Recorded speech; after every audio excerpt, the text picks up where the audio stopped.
আমন্ত্রণ দীপ্ত সংবাদে। আপনাদের সাথে আছি আমি ইয়াসমিন সুমনা। শুরুতেই বাজেট প্রসঙ্গ।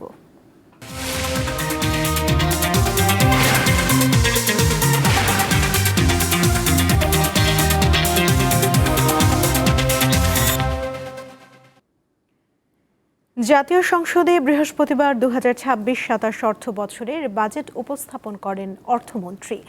দেখা যায় এতে দাম কমতে পারে চাল, ভোজ্য তেল সহ অন্তত 7টি নিত্যপণ্যের। দাম বাড়ার তালিকায় রয়েছে সিগারেট ও বিদেশি বেশ কিছু সামগ্রী।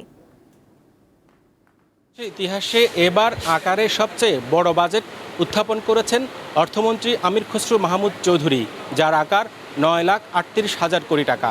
বরাবরের মতো এবারের বাজেটেও কিছু পণ্যের শুল্ক কমানো এবং কিছু পণ্যের বাড়ানোর প্রস্তাব করা হয়েছে।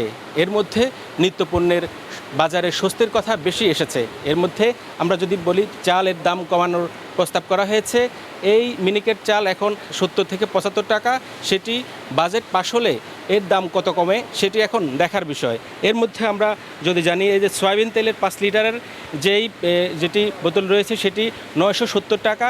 যদি বাজেট পাশ হয় সেটির দাম কমিয়ে কত টাকা করা হয় সেটিও দেখার বিষয় আছে। নিত্যপণ্যের বাজারের মধ্যে রসুনের দামও কমানোর প্রস্তাব করা হয়েছে। পাশাপাশি পেঁয়াজের দাম কমানোর প্রস্তাব করা হয়েছে, যেটি এখন 40 টাকা। আর বাজেট পাশ হলে সেটি কত টাকা কমে সেটিও দেখার বিষয় আছে। এর মধ্যে আদার দামও কমানোর প্রস্তাব করা হয়েছে। অর্থাৎ এই আদার দাম কত টাকা কমবে, বাজেট পাশের পর সাধারণ মানুষ কত টাকায় কিনতে পারে সেটি এখন দেখার বিষয়।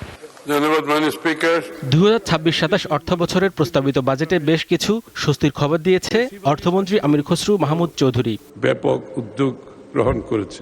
দেশীয় শিল্পকে সুরক্ষা দিতে কর ছাড় দেওয়া হয়েছে বেশ কয়েকটি খাতে। ফলে দাম কমতে পারে স্থানীয়ভাবে উৎপাদিত মোবাইল ফোন, রেফ্রিজারেটর এবং এয়ার কন্ডিশনার বা এসির।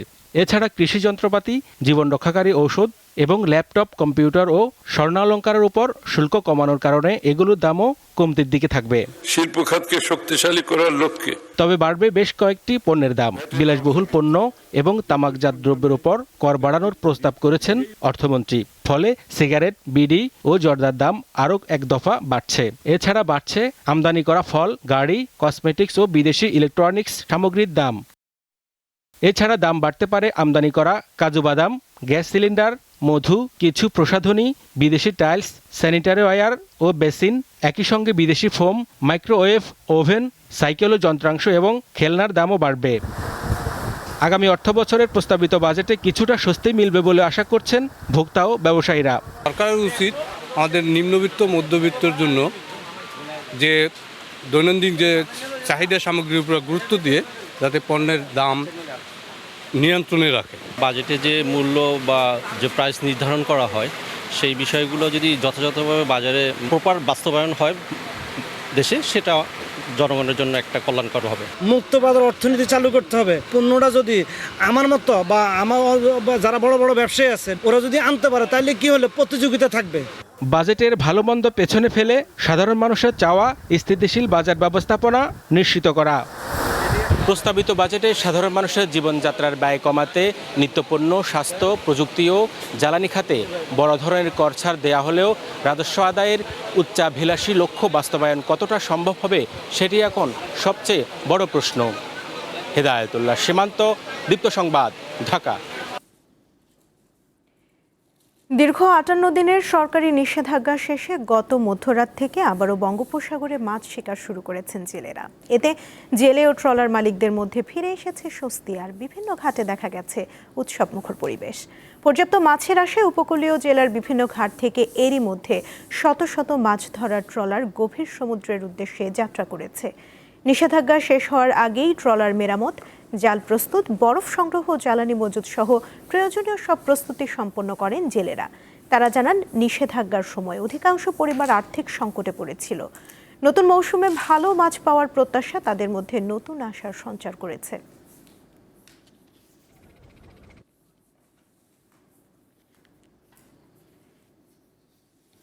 এ বিষয়ে জানাতে পটুয়াখালী থেকে যুক্ত আছেন সহকর্মী মোহাম্মদ ইমরান। কথা বলবো তার সঙ্গে।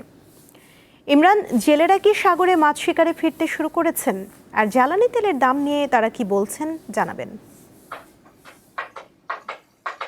সুমনা, আসলে জেলেরা কিন্তু গতকাল রাত থেকেই বেশ কিছু জেলে কিন্তু সাগরে গিয়েছে। পটুয়াখালী জেলায় কিন্তু এই পটুয়াখালী যে মহিপুর এবং আলিপুর মৎস্য অবতরণ কেন্দ্র রয়েছে, এই দুই অবতরণ কেন্দ্র সহ পটুয়াখালী জেলায় কিন্তু অর্ধলক্ষাধিক সামুদ্রিক জেলে রয়েছে। এই সকল জেলের মধ্যে বেশিরভাগ জেলেই কিন্তু সাগরে গিয়েছে। তবে গত এক সপ্তাহ ধরে কিন্তু আসলে সমুদ্র বেশ উত্তাল রয়েছে এবং আবহাওয়া অনেকটা খারাপ রয়েছে, যার কারণে বেশ কিছু জেলে কিন্তু এই নিষেধাজ্ঞা শেষ হওয়ার পরও তারা সাগরে যায়নি। আর আমি এখানকার যারা জেলে রয়েছে তাদের সঙ্গে কথা বলেছি। এই যে তেলের বা ডিজেলের দাম যে বৃদ্ধি পেয়েছে, এ কারণে কিন্তু জেলেরা অনেকটা হতাশা প্রকাশ করেছেন। মূলত এই যে গতকাল মধ্যরাতে অবরোধ শেষ হয়েছে, এই অবরোধ শেষ হওয়ার পর বিশেষ করে কুয়াকাটা সংলগ্ন বঙ্গোপসাগরে যে সকল খুঁটা জেলেরা মাছ শিকার করে তারা কিন্তু সাগরে গিয়ে তারা কিন্তু একদিনের জন্য সাগরে দেয়, তারা কিন্তু সাগরে গিয়ে অনেক জেলে কিন্তু সাগর থেকে সকালে ফিরে এসেছে। তাদের সঙ্গে আমরা কথা বলেছি, তারা যেটা জানিয়েছেন যে সাগরে কিন্তু কাঙ্ক্ষিত মাছের কিন্তু তারা দেখা পায়নি। তারা জানিয়েছেন যে এই যে অবরোধকালীন সময়ে বেশ কিছু অসাধু জেলে এবং ট্রলিং ট্রলার কিন্তু সাগরে অবৈধভাবে মাছ শিকার করেছে। এ কারণে মাছের পরিমাণ কিন্তু অনেকটা কমেছে, যার কারণে তারা তাদের যে আশানুরূপ ইলিশ বা অন্যান্য মাছ তারা যে আশা করেছেন সেই আশানুরূপ মাছ কিন্তু তারা পাচ্ছেন না। তো এখানকার আমরা জেলেদের সঙ্গে কথা বলেছি এবং মৎস্য সংশ্লিষ্ট বিষয়ের যারা রয়েছে তাদের সঙ্গে আমরা কথা বলেছি। তারা যেটা জানিয়েছেন যে আগামীতে যদি এই অবরোধ সফল করতে প্রশাসনের আরও নজরদারি বাড়ানো না হয় এবং ট্রলিং যদি একেবারে বন্ধ করা না হয়, জেলেরা কিন্তু এই পেশা থেকে অনেকটা ছিটকে পড়বে, এমনটা কিন্তু তারা আমাদেরকে জানিয়েছেন। আমি আপনাকে আরেকটি বিষয়ে জানিয়ে রাখি, এই নিষেধাজ্ঞাকালীন সময়ে যে সকল জেলেরা মাছ শিকার থেকে বিরত ছিল তারা কিন্তু অনেকটা ধার দেনায় জর্জরিত হয়ে পড়েছে, অনেকটা তারা ঋণগ্রস্ত হয়ে পড়েছেন। যদিও নিষেধাজ্ঞাকালীন সময় পটুয়াখালীর যে সকল জেলে রয়েছে তাদেরকে কিন্তু সরকারের প্রণোদনা দেওয়া হয়েছিল, সেই প্রণোদনার পরিমাণ কিন্তু তারা আগামীতে বাড়ানোর দাবি জানিয়েছেন। আমরা এখানকার যারা মৎস্য বিভাগ রয়েছে তাদের সঙ্গে আমরা কথা বলেছি। তারা যেটা জানিয়েছেন যে এবছর কিন্তু প্রতি জেলেকে 78 কেজি করে চাল প্রদান করা হয়েছে। জেলেরা যে দাবি জানিয়েছেন সেই দাবি কিন্তু তারা ঊর্ধ্বতন কর্তৃপক্ষকে জানিয়েছেন, সেটাও কিন্তু আমাদেরকে জানানো হয়েছে। তো আমরা এই এখানকার সকাল থেকে এই মহিপুর, কুয়াকাটা এবং বিভিন্ন মৎস্য অবতরণ কেন্দ্র ঘুরে দেখেছি। যে সকল ফিশিং ট্রলার রয়েছে এই ফিশিং ট্রলার কিন্তু এখন পর্যন্ত তীরে ফিরে আসতে পারেনি। যে সকল ট্রলার গতকালকে সাগরে গিয়েছে তাদের কিন্তু আসতে এই তীরে আসতে বা মৎস্য অবতরণ কেন্দ্রে আসতে আরও 3 থেকে 4 দিন সময় লাগবে এবং যদিও খুঁটা জাল বা খুঁটা জেলে বা ছোট ট্রলারগুলো তারা এসেছে, তারা কিন্তু কাঙ্ক্ষিত মাছ পায়নি। তো আসলে সুমনা, পটুয়াখালী থেকে আমার কাছে এই ছিল সর্বশেষ। ইমরান, ধন্যবাদ আপনাকে। প্রস্তাবিত বাজেটকে স্বাগত জানিয়েছেন চট্টগ্রাম চেম্বারের নেতৃবৃন্দ। পাশাপাশি যোগাযোগ খাতকে আরও বেশি গুরুত্ব দেওয়ার আহ্বান জানান তারা। রেল লাইনে এখন আমরা জানি যে ভৈরব হয়ে, নরসিংদী হয়ে, টঙ্গী হয়ে ঘুরে আসে, মানে বরকির হুকের মতো ঘুরে আসে ট্রেনটা। তো আমরা বারবার বলেছি যে কুমিল্লা থেকে সরাসরি নারায়ণগঞ্জ হয়ে ঢাকা, তাহলে প্রায় 90 মাইল রাস্তা কমে যায়। দেখুন, আসলে সারা বিশ্বই তো এখন নতুনের জোয়ার। আমরা আশা করছি আমাদের এই বাজেটের মাধ্যমেই আমাদের বাংলাদেশেও নতুন কিছু একটা করে এগিয়ে যাবে। বাজেটটা বাস্তবমুখী, বাজেটটা হচ্ছে খুবই গণমুখী বাজেট। এইটা এত বড় বাজেট বাস্তবায়ন নিয়ে আমার একটু সংশয় আছে ব্যক্তিগতভাবে।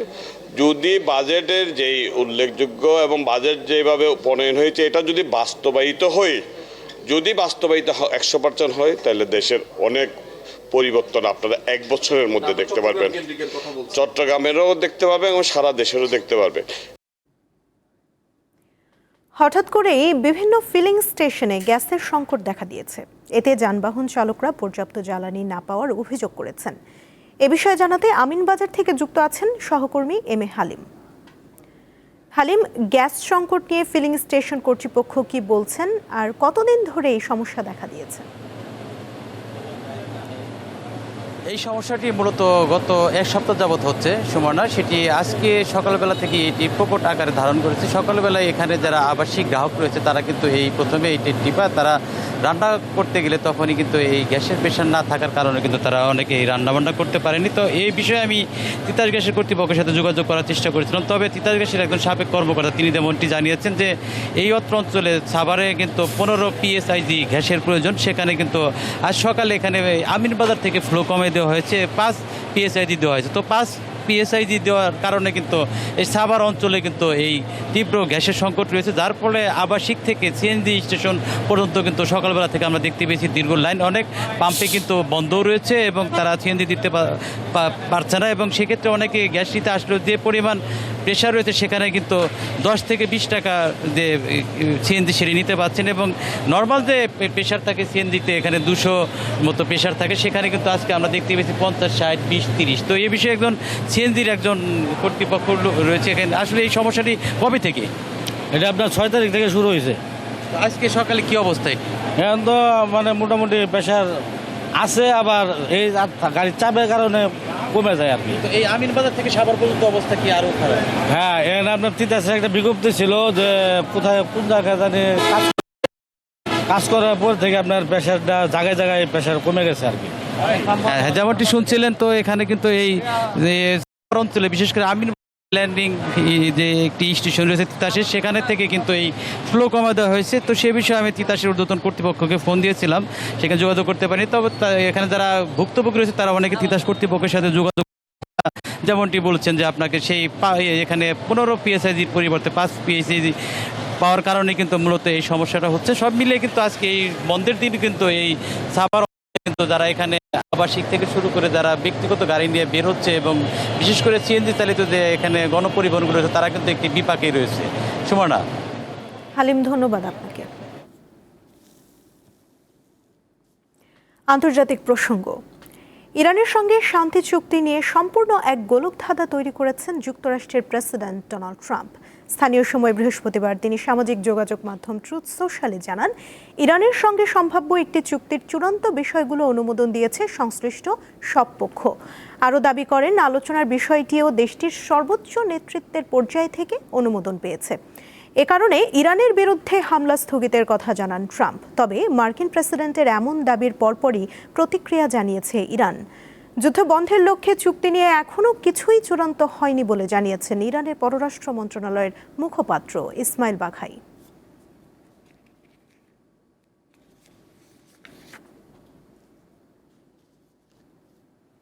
যুক্তরাষ্ট্রের প্রতিরক্ষা দফতর পেন্টাগনে ঘোষিত লকডাউন তুলে নেওয়া হয়েছে। এর আগে এক ধরনের পদার্থ ছড়িয়ে পড়ার খবরে কিছু ফ্লোরে এই অবস্থা জারি করা হয়। পরে সংশ্লিষ্ট কর্তৃপক্ষ দাবি করে কোনো বিষাক্ত পদার্থের উপস্থিতি না পাওয়ায় লকডাউন তুলে নেওয়া হয়েছে। পরিস্থিতি বিবেচনায় এক পর্যায়ে পেন্টাগনের কর্মকর্তাদেরও নিরাপদ স্থানে সরিয়ে নেন উদ্ধারকারীরা। ভবনটির অভ্যন্তরীণ স্বয়ংক্রিয় ব্যবস্থায় বাতাসের ত্রুটি শনাক্ত হলে সঙ্গে সঙ্গে পৌঁছে যায় বিশেষ উদ্ধারকারী দল।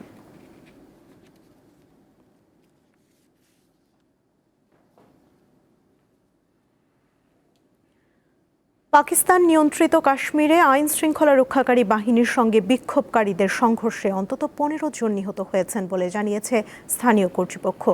কয়েক দশক আগে ভারত নিয়ন্ত্রিত কাশ্মীর থেকে পাকিস্তানে চলে আসা শরণার্থীদের জন্য আইনসভার আসন সংরক্ষিত রাখার বিরুদ্ধে বিক্ষোভের ডাক দিয়েছিল বেশ কয়েকটি অধিকার কর্মী সংগঠনের জোট। এরপরে এ সহিংসতা ছড়িয়ে পড়ে। এ জোটের বিরুদ্ধে রাষ্ট্রদ্রোহ ও সহিংসতার অভিযোগ এনেছে কর্তৃপক্ষ। সংগঠনটিকে নিষিদ্ধ করার পাশাপাশি এর নেতাদের গ্রেফতারের জন্য পুরস্কারও ঘোষণা করা হয়েছে।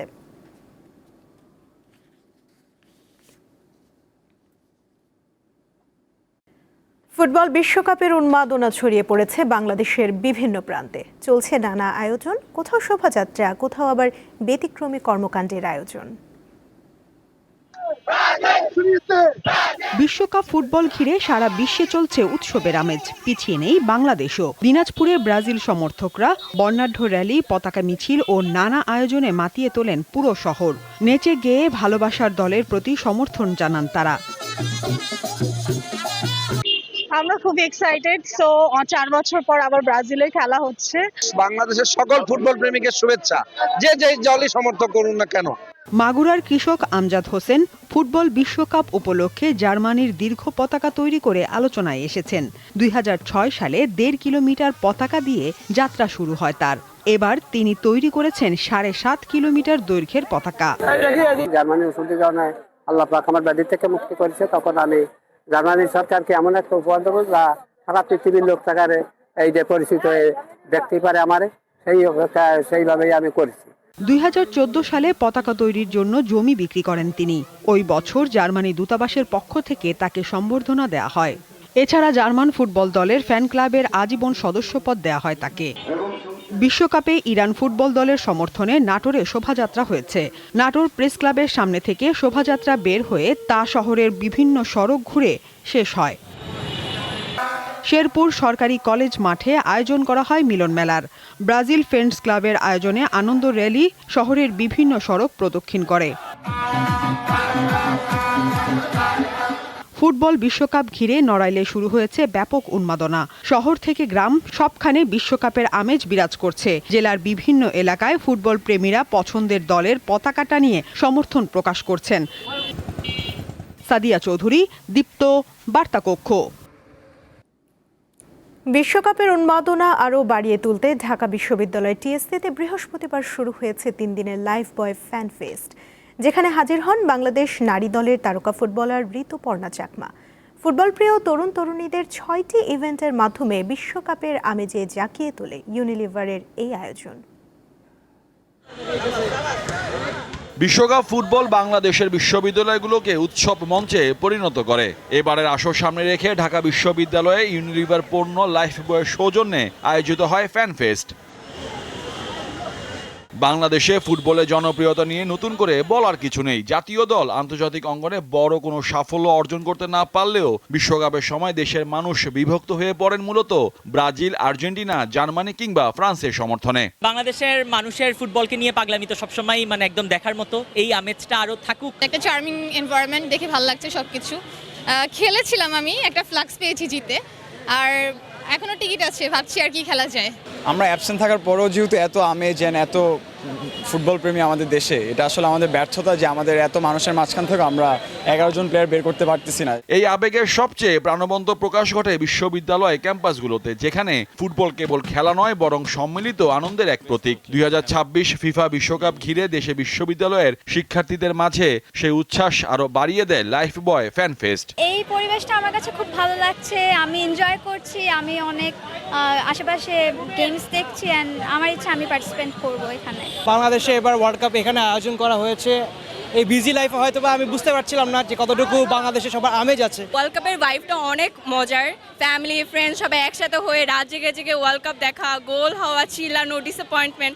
আই থিঙ্ক এইটাই হচ্ছে ওয়ার্ল্ড কাপের একটা মজা। এবার যুক্তরাষ্ট্র, কানাডা ও মেক্সিকো যৌথ আয়োজনে বিশ্বকাপের ম্যাচগুলো বাংলাদেশের সময় গভীর রাত ও ভোরে অনুষ্ঠিত হবে। তারপরও শিক্ষার্থীদের আগ্রহে কোনো ঘাটতি নেই। বিশ্বকাপ ফুটবলে বাংলাদেশে অংশগ্রহণ না থাকলেও বৈশ্বিক এই আসরে বাংলাদেশের অনুরাগীদের আগ্রহের কমতি নেই। প্রিয় দলের জার্সি অথবা পতাকা হাতে আলোচনার বিষয় একটি, কে জিতবে দ্য গ্রেটেস্ট শো অন আর্থের শিরোপা। তবে এই আলোচনাকে, এই উন্মাদনাকে আরও বাড়িয়ে দিয়েছে লাইফ বয় ফ্যান ফেস্ট। মোহাম্মদ হাসিব, দীপ্ত স্পোর্টস, ঢাকা। এই ছিল এখনকার মতো। পরবর্তী সংবাদ দুপুর 2টায় দেখার আমন্ত্রণ রইল। এছাড়া আরও তথ্য পেতে যুক্ত থাকুন দীপ্ত ডিজিটাল প্ল্যাটফর্মের সাথে। ধন্যবাদ সবাইকে।